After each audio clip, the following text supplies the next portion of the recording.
Okay, so a gap time in between even, just because here I am with the final part. Round tent. So a round tent for Taurus, absolutely. Let's just take a moment to reconsider or consider how appropriate the tent motif is for Taurus, and I believe entirely, given simple in structure but complex in concept, in terms of it accounts for everything, creates tremendous flow, facilitates tremendous flow, which means all things. Not that the other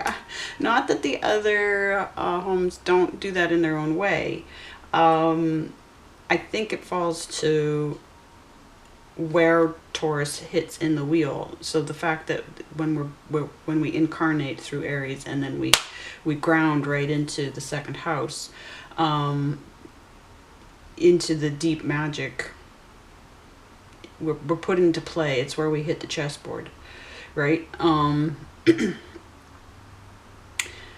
The circuitous, yeah, I really feel like the tent is the being able to, the adaptability and the mobility is necessary, and it's put on you as well once you incarnate into this world, either only once or multiple times, however that's working out. It's also because we're dealing with the Taurus, the Taurus, yes, and the black holes, like all this circular energy, absolutely is only repeating. Let me see, I'll grab it again, because I've got the voice. But yes, so this Taurus, which I didn't know, I only discovered Taurus while working on this house, right? So, and if we repeat it with this portal, but this loop, the design of this very possible design of our universe. This, what I love, I couldn't brighten up the image anymore. I've got a little more energy today to stand up to the camera again. But they've got this, so it's Anton's Petrov. It's his video. I've got it credited on another page. But see how we have this. This is their idea of what the universe, our universe, not the whole multiverse, just our pocket of it that we've been put into, looks like. Yes, which actually is reminding me of something that I'll just touch on briefly again for a second as well. That whole figure 8 thing. Where do I have? Okay, let me go grab it. Okay, I need to keep my cards in order. I've got them in order for a Capricorn thing. I've discovered that your Capricorn placement tells your whole story, starting with your Saturn placement. It tells, like, the cards came out in a whole sequence, but also the chart ends up in a whole sequence. So I've got the cards, this pile of cards is sequenced according to that story. But just this infinity sign, yes, we're dealing with that. That's only part of it, right? But the rest of the image, it's looping, like they're doing this Mobius strip thing, right? Where it's infinite and yet finite, right? Like, and then there's other multiverses outside of this little donut, right? It's potentially a donut shape, but it could have that twist in it, yes? So what have they been hiding in plain sight, as they do with this stuff, right? Good old Great White Brotherhood, thank you. What do we have being communicated to us here through the cards that we aren't even picking up on completely? I don't believe so. It's been years, it's been intense time of studying what every other reader that has been brought to me, what they have to say, what's been brought to them about it. And I really feel that because everybody focuses on, well, not everybody, but mostly everybody takes these cards at their word way too much. They don't study the Great White Brotherhood. They don't know, or at least they don't incorporate it. Either they're too scared, or they're bought and paid for. They don't think to do it. They're trusting law of attraction. But anyway, they have there's some reason why they're not digging the way I'm digging. And there are others digging. But what we're dealing with here is actually the shape, potentially, of the universe that they're hiding in plain sight. And that this is the journey that we're looping on. Right? So that's like hit me between the eyes. In between, while I was thinking about, well, not even thinking about things. I was just in downtime, briefly, like literally, like probably just lying in bed trying to fall asleep. Okay, so now, but yeah, so that whole, the tent thing then, does the tent, the tent might not be quite so round. It might have a loop in it, but it was repeated through what we found out in Kenya. The seven sisters connection, and this, like the Pleiades connection to the African oldest star story that for whatever reason they're covering up. They won't tell. Well, we know why. They keep stealing they keep stealing the true history, right? So yes, another thing is maybe new business. We're dealing with Hierophant energy, yes, in Taurus, in second house. And I had a deep Hierophant experience with Amabella. That's why I've got this page on top, because I wanted to, but it's not exactly where we start. We need to go back. I just pulled it out I pulled it out for my thumbnail. And now I gotta make sure I put it back in the right place. I'm not sure I will. This is, where did that? Oh, I gotta turn. You know what? I'll pick that battle in a moment. I've gone too far. Yeah, okay, that is right. Okay. We're getting into root work. Why are we getting into root work? Because of where my second hits, and it's also where we've just been in Sagittarius. Because we're new. Now this is, of course, I had this out in the last video. This is my full chart. If I add the Chinese, then Chinese astrology runs on a year basis, not on a monthly basis, right? So then I have to figure out how to communicate the yearly thing with that. Now somebody's already done that, I know, so I just have to, but I want to figure it out for myself as well. Also, I have to modify the sidereal chart here so it's uneven, so it reflects the reality of where the sun actually hits each constellation. So that needs to be modified again. But right now, in this third part, it's mostly about dealing with the oppositions and how to look into, and basically, when you get into the detail work, you need the nakshatra. It's good to start off with the nakshatra. I had a feeling about that anyway, but you know, 9 months, 10 months, a year later, but I've been at this for 2 years, so I can't believe I've only been at this for 2 years. Anyway, I didn't know I would be doing this. If I look back, once I look back on my life, I can see exactly all of it coming straight for this, but they kept me off the path. But they had me come to it in various other ways, yes, so that I would have a complete knowledge to bring to it, almost, well, not quite, you know, as complete as one can expect to get. So if I backtrack with that to here, right, just to come back to Roshan Sylvia, with this amazing color coordinated, even with Ali and her cushion, and the cards that are on the table are mostly blue colored. But Roshan was doing this reading. It's for Scorpio, November 22nd to 28th, just this past November 22nd to 28th, where she gets into a speech about direction and effort. And yes, effort matters, but you need to be pointing your effort in the right direction. You need to set the right direction, okay? And I'm watching that and thinking, I'm like, wait a minute, okay, have I been considering when I'm looking at, because what I was doing, I was studying this gap, and I was thinking in terms of, well, okay, you progress from Sagittarius to Capricorn, so you progress from this pada of Uttara Ashta Nakshatra to this pada. The padas are the 4 sections, yes? So I'm going to think about what I need to do to transition, to leap from the 2nd pada to the 3rd pada, right?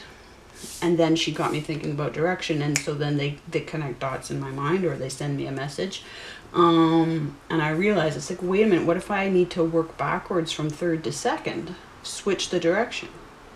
So the question is then also, yes, I do believe that not only do you need to use 2 house systems to get this kind of hidden information about yourself, because it's totally proven to be true.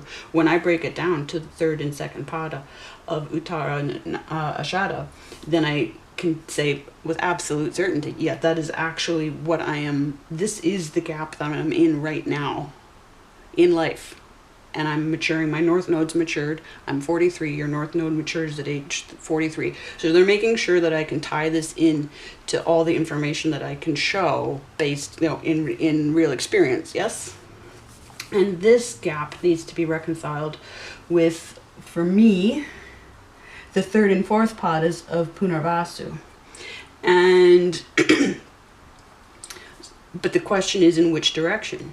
Do I need to progress from the issues of the 2nd to the 3rd, 2nd to the 3rd, or the 3rd to the 2nd?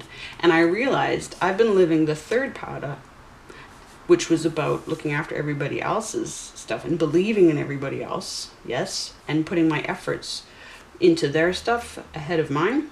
Still putting effort into mine, but theirs came first. In the 2nd pada, you put the effort into yours. You're very ambitious, yes, with your own stuff. And I have been ambitious, but it took a back seat, okay? And not wrongly, just that's how it was, because it's charted that way, right? But then when I was coming down to the marketing, I was thinking, no, I still have to think more and more about the others. No, I've already done that. Now I have to convince people how much I've come along for me, right? So that I don't seem parasitic and sad and like my success depends on their success. It's like, no, my success depends on all my own efforts, right? But also knowing my chart and everything. But yes, to be single-minded enough so that they feel the confidence, so that you feel the confidence of that, right? And so then I realized I got to work it backwards. Exactly what she's saying. And then this color coordination just totally affirms it. Same thing. Now, does it work all the way around the wheel? So I've got to work my way backwards from, no, I got to go this way. Clockwise, right? They're working counterclockwise. So I've got to go from 4th to 3rd in Punarvasu, and that plays out, okay? And those things have to succeed together because they're in opposition, right? And what was Punarvasu? I put it away. Let's see. Did I? Maybe I didn't. Is it here on the other side? No, I skipped ahead because I knew that there would be so much to cover. So the issues of Punarvasu, some things to do with home, things to do with how much I look after the family versus how much I look after myself, because we've got the nakshatra, the symbol of the house there. So absolutely, that's how these signs are coordinated, okay? No accident there. So let me get into the oppositions for a few minutes, and that's basically that and the root work of Sagittarius. Because what I did, I started off with, if we look at, where did I put it? Underneath, right? I break up my graphic. I took a screenshot of it, yes, so that it's easier to edit than a live thing. Take a screenshot of it, paste it in, and highlight which part of it I'm looking at, right? So here I'm looking at my Jyeshtha nakshatra, which is the one I'm born into, but it also spans beyond. So I've got, this is my rising sign, okay? This isn't my sun sign, which is in Aries, but it's my rising. And my Neptune is in the 1st pada of Jyeshtha, right? Then I have this overlap of my 1st house, right? First house, overlap. What does it mean? It turns out, because then I also have this overlap I got it right here. Yes, I have this overlap over in Gemini with my 8th house. Yes. And what does that mean anything? Now, I'm not looking for self-fulfilling prophecies. I'm looking to see, does anything match up with that? Is there anything, is this a thing? Yeah. And that's actually, no, I've got it in Gemini tropical, Taurus sidereal. Okay. Now, highlighted things about, this is in Mrigashira nakshatra. Symbol for Jesta is an earring. Now, it just so happens that the portrait I chose to use for my pink spider work has an emphasis on one earring, right? I'm in a 45-degree profile, and it highlights the earring. On this earring, it's a glass bead. I used to be in, I used to work for a bead and jewelry making business when I had my baby, and just before that. This is a glass bead that has a rose set into it with colored glass. Well, we know, if you've been following me at all my rose work with David Lynch telling me what my rose is all about, my Hampstead research work, the blue rose that is assigned to me, it comes to me through the murder victims that I work with. So there's layered meaning even there. So, but then I know that that has to do with my Hampstead research work, because it's highlighting the fact that yes, there's an earring, but what's in my personal earring. So what would be, when you get the symbol, then you look for, well, what's connecting to that symbol in your life, and then that highlights what part of your life is connected, especially to this nakshatra, to the work that is described. Again, relying this time round, I go to many sites, but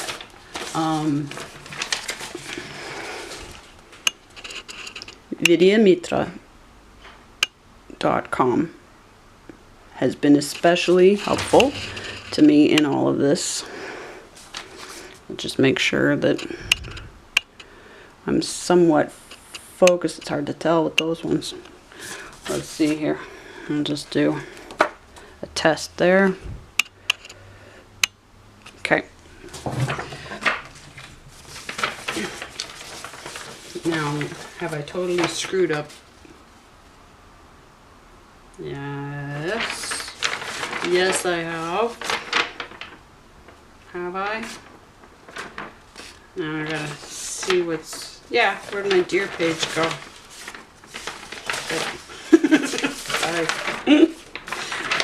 Okay. These two tell the one story, okay? So there's me and my Hampstead research work, but there's this overlap. I take it to be kind of double work, okay? There's me and there's somebody else.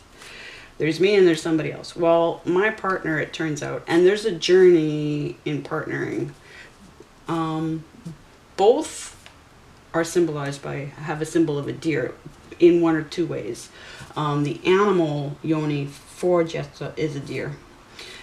The point to that being, now, because Mrigashira is the female snake, and Rohini, so you have your two nakshatra in Taurus, well, you have three, you have Kritika, and that has everything to do with your baby story and other mothers in your life. And then you get into Rohini, the male snake, and all your magical powers through your snake capacity. And everybody's got these placements in their chart, right? And then you have the female snake of Mrigashira. So a lot of sexual behavior there in Jesta. I've put a circle here. Awkward sexual exchanges and encounters. Yes. But then, of course, you've got Scorpio energy tied to that as well, right? But deep spiritual sexual energy. So then I know that's a cue to me. But also my partner is also my twin. We were like born 5 days, several years apart, but 5 days apart in the calendar. And so I know that there's... I already know that I'm doing double the work for both of us because he's sitting on his writing. He's got writing connected to this. We're both writers. He's a blacklisted but still operating sports broadcaster, but also has a lot of... We've both been writing books for years. And when we met, it's been about 6 years at this point, 6.5 to 7 years that we've both been writing these novels where he's a character in mine and I'm a character in his. But we didn't know that. We've only known each other for 3 years. And we're tied together by the author, Paul Gallico. He was friends with one of Paul Gallico's sons, and Paul Gallico is exactly the person steering me in that particular writing project, which I found out only 2 years ago. Paul Gallico gave us Poseidon Adventure, but many other books that I've got a whole collection of his stuff now. So, what my partner tells me around about the same time, and totally, shall we say, he's avoiding all of this. He's deeply psychic. He's born under the same star as me in Bharani, which is everything to do with being a shaman. He's shying away. He's putting it off, shall we say. But he tells me that he's always felt his spirit animal is the caribou, and I looked up caribou, right? Then Mythology and Fiction Explained comes up with, again, I've got a recurring theme of a message 3 days ago in predictions for me.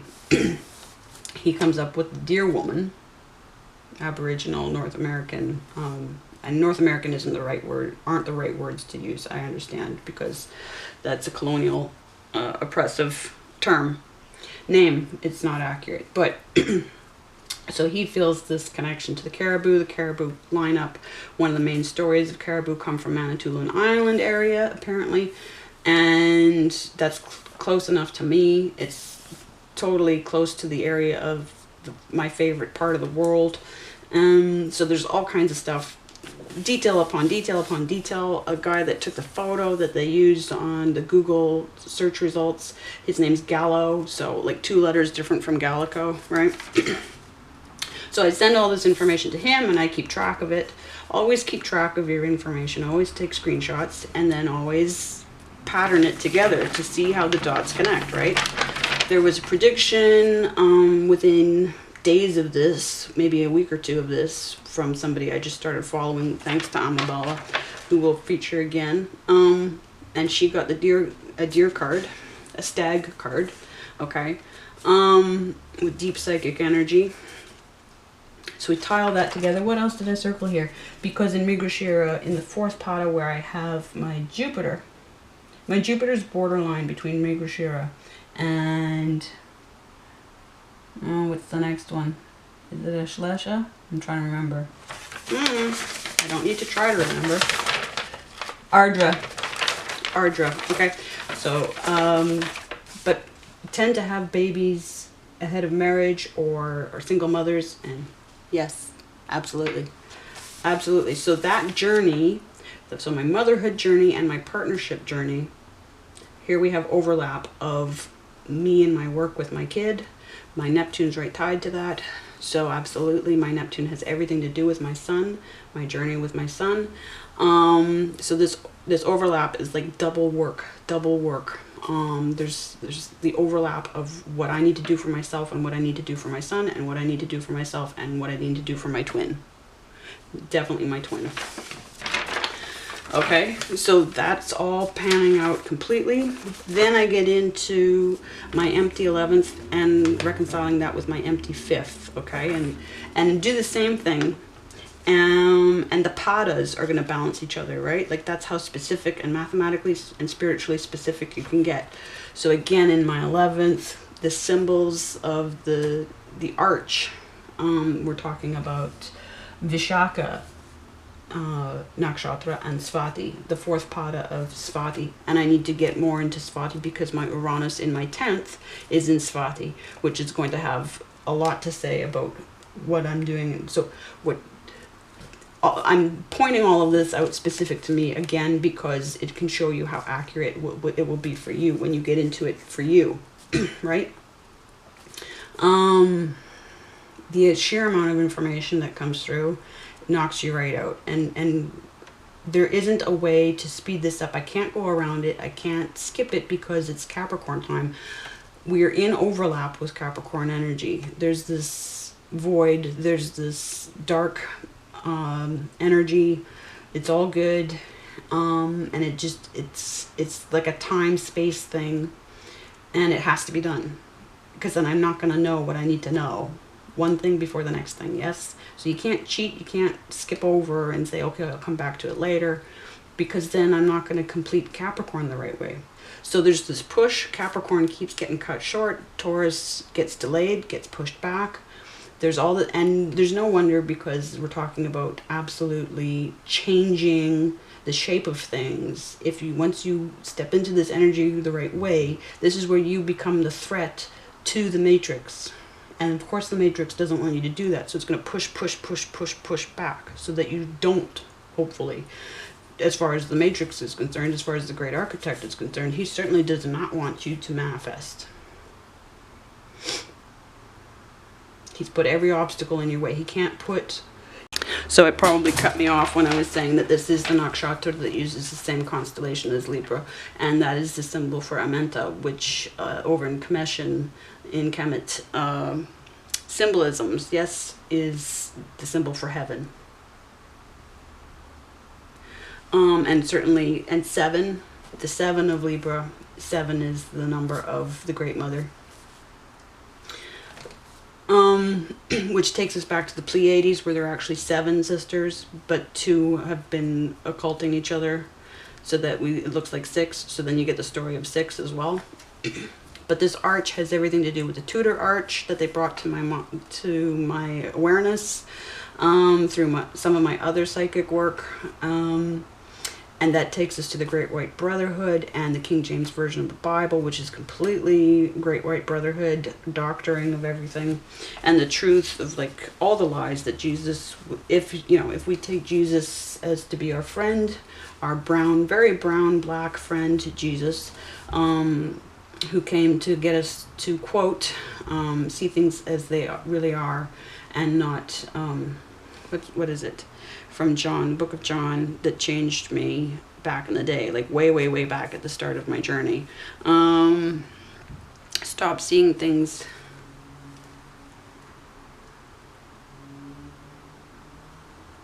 as they appear and start seeing them as right or wrong. And God, why don't I get it right? It's a thing that I carry with me all the time. It'll come to me. So the journey of the religious truth as counterposed with the fact that I have in Bharani, this is the shamanic energy. The Bharani, where I'm born into it, the pada that I'm born into it, is the shaman pada. Now there's a ceramic pot. This kept coming up in this ad for that pot keeps coming up in my YouTube stuff, so I took a screenshot of it because they were reinforcing it with that. But Kritika, did I circle anything here? There's Bharani is at least one part of Bharani is satisfied only by having a child. Therefore, I didn't plan on having kids, but I did have one, and it's been the totally. If I hadn't gone on my son's journey with my son set the journey up. He called out to God and asked where God was when he was 4 years old in an empty church, the one we were in at the time. He said, "Hi God, where are you?" And a woman that I'd known most of my life was standing next to me, and I, leaned to her and I'm like, "What should I say?" And she's like, "Well, it's not up to you to answer." And then I knew that I was going to follow, and we it was a couple years later, we're out of church, period. And I'm following him, even though I already have a very strong sense myself, but I'm smart enough to know that part of where my answers are with where he's going to lead me to God, because he's the one that the question was put into him, right? Again, that's where you have intercession, where God puts the words into your mouth. He puts the question into your mouth, so you ask the right question so that you get the right answer. So, but this is so it turns out I'm a shaman, and that's why. That's why everything, and that's why these layers of work, for one reason. But these things have to be working together. That's in my 5th house, so that's all my creativity is tied to shamanic work, is tied to magic, but also this baby experience, this child experience. And again, there's different, yeah, being raised by other family members is you know, like the stolen children thing is part of the Kritika Nakshatra story, the Pleiades story of the 6 mothers, okay? But that echoes the Aquarius thing of the stolen children by Aquila, by Zeus, who steals and turns, you have basically the sex trafficking, and it's not sex when it's children, yes, but you have the theme there with Aquila.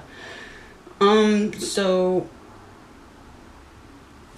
again, when that is opposing my rose, that has to these things need to succeed together. No, that's the other one. Where's my page for this one? This needs to succeed with this, right? Now I have this photo of this wheel that has 12. Yes, they're always playing with these symbols, but there's a photo of my child with another one that has only 8. But so I know that my child is connected to all of this. Yes, I know that this religious truth versus the spiritual truth, yes, of the shaman, the shamanic journey versus digging, well, not versus, but digging into the religious experience, the life that I was born into, yeah? Okay, so I'll move on because I realize it's like, hey. But you're not going to necessarily get this without the nakshatra, obviously. How can you? Right? So I've been doing all of that. It's an insane amount of work, okay? But the last point to get into is I'm looking at Mula, okay? Because that's where my 2nd really takes root and starts. And I remembered that, and I got a message about root work in one reading. And so I was like, okay, wait a minute, which nakshatra? I couldn't remember for sure which nakshatra has the root for the symbol. And it's Mula. And I'm like, right, okay. Okay. So 2nd house for me. Now the question is, where does that fall in your chart? Where does Mula fall in your chart? And that's going to be almost the first half of Sagittarius. But again, and I'll have to fix things a bit, but in terms of where the sun actually hits, right? But where does this root work hit in your chart? Where are you doing root work? Let me show you how involved it got for me, and it had to be. It had to be.